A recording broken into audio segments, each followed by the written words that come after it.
بسم اللہ الرحمن الرحیم. میں Sheikh Abdur Rahman advocate high court Lahore سے مخاطب ہوں، اور آج میرے ساتھ جو مہمان موجود ہیں وہ ہیں محترم منصف امان صاحب اور ساتھ ہیں فاروق صاحبہ. آج ہم پاکستان کے اندر جو کرنٹ سچویشن پولیٹیکلی طور پہ چل رہی ہے اس سے ریلیٹڈ ہم ڈسکشن کریں گے، اور جو ضمنی الیکشن کے حوالے سے آج کل بہت زیادہ میڈیا پہ بھی سننے میں آ رہا ہے، اور اس کے علاوہ سینٹ کے الیکشن کے حوالے سے بھی بہت زیادہ ڈسکشن کی جا رہی ہے. تو آج ہمارے یہ دو ہاٹ ٹاپکس رہیں گے، اور آگے چل کے پھر ہم مزید پی ڈی ایمس کے ریلیٹڈ اور جو گورنمنٹ کے آج کل مہنگائی کے حوالے سے طوفان آ رہے ہیں اس کے حوالے سے ہم ڈسکشن کریں گے. تو جناب منصف صاحب، آج آپ سے جو میرا پہلا کوشچن ہوگا وہ ہوگا جو ضمنی الیکشن ہے یہ سر جب بھی کبھی کسی بھی گورنمنٹ کے اندر ہوتے ہیں تو یہ ایک پورے ملک کے لیے سب سے زیادہ توجہ کا باعث بن جاتے ہیں، میڈیا کی توجہ کا باعث بن جاتے ہیں، اور وہاں پر وہاں کے علاقائی لوگ ہوتے ہیں لیکن پورا میڈیا ان کو کوریج دے رہا ہوتا ہے. تو آپ کا اس ضمنی الیکشن کے حوالے سے کیا پوائنٹ آف ویو ہے؟ کون سی پارٹی زیادہ آگے آئے گی؟ سر شیخ صاحب تھینک یو ویری مچ، بہت شکریہ. شیخ عبدالرحمان صاحب نے ہمارا تعارف بھی کرایا ہے. سر کمال ہو گیا ہے ضمنی الیکشن میں، کمال ہو گیا ہے. ابھی جو ریسنٹلی ہوئے ہیں 3 الیکشن ہوئے، ایک بلوچستان میں ہوئے اور 2 الیکشن سندھ میں ہوئے.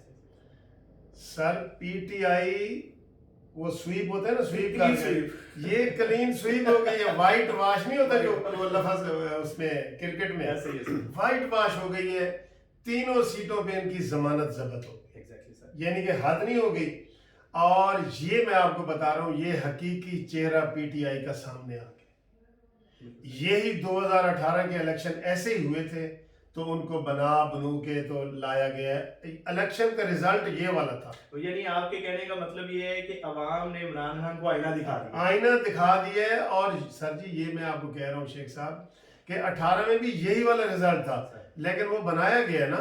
جو ہماری جو اطلاعات ہیں، ہم صحافیوں والا کام بھی کرتے ہیں، وکیلوں والا بھی کرتے ہیں، تو 70 سے 80 ایم این اے عمران خان کو آر ٹی ایس سسٹم بٹھا کے جھولی میں ڈالے گئے. 70 سے 80. جی بالکل ایسی ہے سر. اور وہی ڈفرینس کریٹ ہوا ہے اوور آل. اگر آپ دیکھیں پنجاب میں اور اگر فیڈرل میں دیکھیں، نون لیگ اور پی ٹی آئی کا باقاعدہ یہ ڈفرینس کریٹ کیا گیا بالکل، تاکہ ان کو کسی وجہ سے سزا دی جا سکے. اس لیے سر اب یہ مصنوعی حکومت ہے، مصنوعی ان کو مینڈیٹ ملا تھا، سارا کچھ مصنوعی ہے. جہاں بھی ضمنی الیکشن انڈیپینڈنٹ ہوں گے نا وہاں ایسا ہی ہوگا. بالکل. اور سر اگر ہم یہ ماضی قریب میں دیکھیں تو سینٹ کے چیئرمین کے حوالے سے آپ کو بھی پتہ ہے کہ ووٹنگ ہوئی، اور اس کو وہ چونکہ ان ہاؤس تھا، کنٹرولڈ تھا، اور بہت ساری پاورز جو ہیں انہوں نے اس کو باقاعدہ کنٹرولڈ الیکشن بنایا، جس کی بنیاد پہ اپنی مرضی کا بندہ انہوں نے سسٹین رکھا. تو اس دفعہ آپ کو نہیں لگتا ضمنی الیکشن میں اسی طرح کی پاورز اس میں آئیں گی جیسے کل بھی الیکشن اور آگے بھی ہونے ہیں؟ تو پھر اس میں کیا ہوگا؟ سر دیکھیں میں آپ کو ایک چیز بتا رہا ہوں، یہ جو نواز شریف کا بیانیہ ہے نا، یہ اتنا بولڈ بیانیہ ہے کہ جو اس طرح کی حرکتیں کرنے والے لوگ تھے نا وہ بیک فٹ پہ چلے گئے. پہلے وہ فرنٹ فٹ پہ کھیل رہے تھے، ادھر کرو ادھر کرو. اب میڈیا بھی اتنا فوکس ہو گیا ہے، اور جو ضمنی الیکشن ہوتا ہے وہ اس ایک الیکشن کے اوپر 100 بندے دیکھ رہے ہوتے ہیں، جبکہ جو دوسرا الیکشن ہوتا ہے جنرل الیکشن، وہ ایک بندہ ایک کو دیکھ رہا ہوتا ہے، دوسرا دوسرے کو. 100 سیٹیں ہوتی ہیں نا.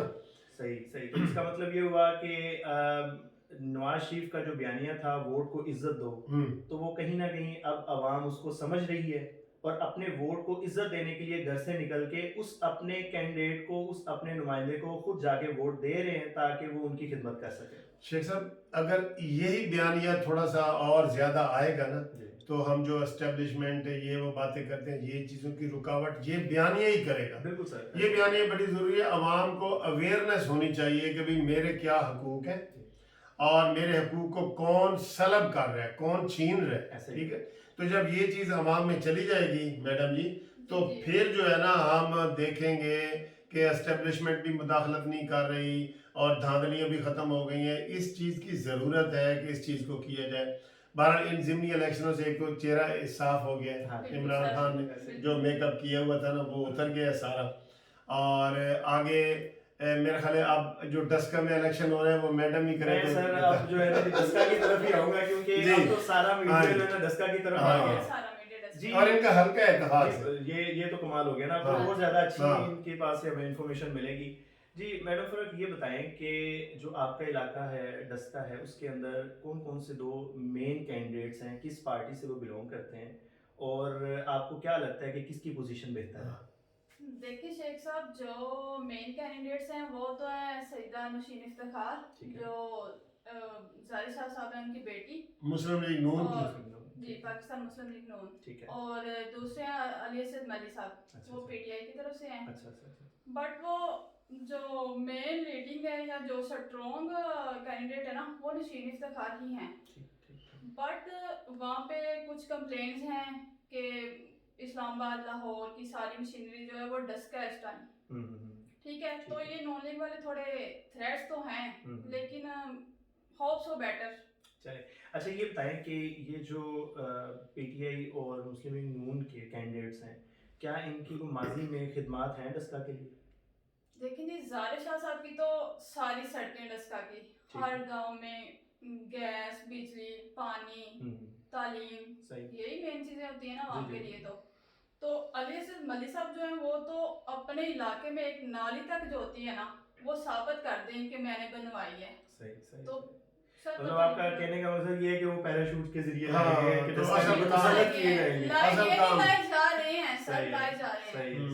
اصل کام نون لیگ نہیں کی ہے. اور ویسے بھی منصف صاحب آپ اگر پورے پاکستان میں دیکھیں تو روڈز کا جو جال بچھایا گیا وہ پی ایم ایل این کے دور میں ہوا. موٹر ویز کے حوالے سے کون نہیں جانتا کہ سب سے بہترین پاکستان کے اندر جو انیشیٹو لیا گیا موٹر وے کے حوالے سے وہ نواز شریف نے لیا. پھر اگر کسی دور میں الیکٹریسٹی کی سپلائی کے حوالے سے کام باقاعدہ کام ہوا ہے اور ہم آپ کی جو لوڈ شیڈنگ ہے اس کو ختم کیا گیا وہ نواز شریف کے دور میں ہوا. اس سے آگے آپ اگر پاکستان کو آج ایٹمی طاقت کہتے ہیں تو اس کے پیچھے بھی نواز شریف کھڑا نظر آئے گا آپ کو. شیخ صاحب ابھی آپ کے آنے سے پہلے نا ہمارے کوئی ملتان کے 4 وکلاء مجھے ملنے کے لیے آئے ہوئے تھے, ساجد وریا ایڈوکیٹ وغیرہ اس کے دوست. تو وہ کہہ رہے تھے جی کہ ہم 3.5 گھنٹے میں ملتان سے لاہور پہنچے ہیں. 7 گھنٹے کا جو سفر ہے وہ آدھا ہو گیا ہے اس موٹر وے کی وجہ سے. اور یہ جو عمران خان ہے یہ یہی کہتا تھا کہ سڑکوں سے قومیں نہیں بنتی. تو بھائی سڑکوں تو نواز شریف تو سڑکیں بنا گیا ہے, میٹرو دے گیا ہے, اورنج ٹرینیں دے گیا ہے, سارا کچھ دے گیا ہے. تمہاری تو پشاور والی تم نقل بھی نہیں کر سکے. نقل کے لیے بھی عقل چاہیے نا. آپ کے اور ہمارے شہر کے اندر جو شہباز شریف نے مہربانی کی اور یہاں پر میٹرو بس سروس کا آغاز کیا, سر مجھے بتائیں کتنے غریب لوگ صبح سے شام تک اس میں ٹریول کرتے ہیں. 15 لاکھ بندہ روزانہ سفر, 15 لاکھ غریب بندہ, ٹھیک ہے, نواز شریف نہیں کر رہا اس کے اوپر سر, اور ان ٹائم پہنچتا ہے. ہاں جی ٹھیک ہے سر. اور اس کے علاوہ آپ یہ دیکھیں کہ ایک شخص کسی چیز کو برا کہہ رہا ہو اور اس کے پاس کوئی ایکچوئل بات ہی نہ ہو, فیکٹس اینڈ فگرز ہی نہ ہو, اور وہ اس کو فوری طور پہ اسی پہ یو ٹرن لے کے اپنے پشاور میں وہ بنا رہا تھا اور وہ نقل بھی پراپر نہیں کر سکا, اور آج تک اسی ایک پوائنٹ پہ کافی حد تک پی ٹی آئی بدنام ہو چکی ہے. مریم نواز کہتی ہے جی کہ وہ چلتی کم ہے جلتی زیادہ ہے اور اس کو دھکا لگانا پڑتا ہے. سر یہ جو اورنج ٹرین کا منصوبہ ہے نا شیخ صاحب, آپ بھی باہر جاتے رہتے ہیں دوسرے ملکوں میں بھی جاتا رہتا ہوں, مجھے بھی تجربہ ہے. آپ یقین کریں بالکل اتنا مزہ آ جاتا ہے. میں کئی دفعہ اپنی گاڑی نہیں لاتا, میرے گھر کے پاس سے وہ اسٹیشن آتا ہے اور ہائی کورٹ کے گیٹ کے اوپر میں اترتا ہوں. اتنا وی آئی پی ماحول ہوتا ہے کہ میں اندر نا اکیلا بیٹھ کے خوش ہو رہا ہوتا ہوں کہ یار ہمارے پاکستان میں بھی اورنج ٹرین چل پڑی ہے. تو وہ تو سر ترقی کے نشان تھے, بس یہ اب کیا کیا جائے, وہ پاکستان میڈ ان پاکستان تو وہی لوگ تھے. میں سر ہر جگہ پر ہر انٹرویو میں ہر چینل پہ یہی بات پوچھتا ہوں کہ پچھلے 2.5 سال میں عمران خان نے عام آدمی کے لیے کیا بھلا کیا؟ کیا اس کی دال روٹی سستی کی؟ کیا اس کا پیٹرول سستا کیا جو اس نے اپنی موٹر سائیکل میں چند 100 روپے کا ڈلوانا ہوتا ہے؟ کیا اس کی بجلی سستی کی؟ یہ بات میڈم سے پوچھے نا سر, یہ کیونکہ ابھی اسٹوڈنٹ ہیں ان کے لیے بھی کچھ ہوا ہے. اور اس کے علاوہ اسٹوڈنٹس کے لیے یہ کہ کیا کسی بھی یونیورسٹی کی فیس میں کوئی کنسیشن ملی؟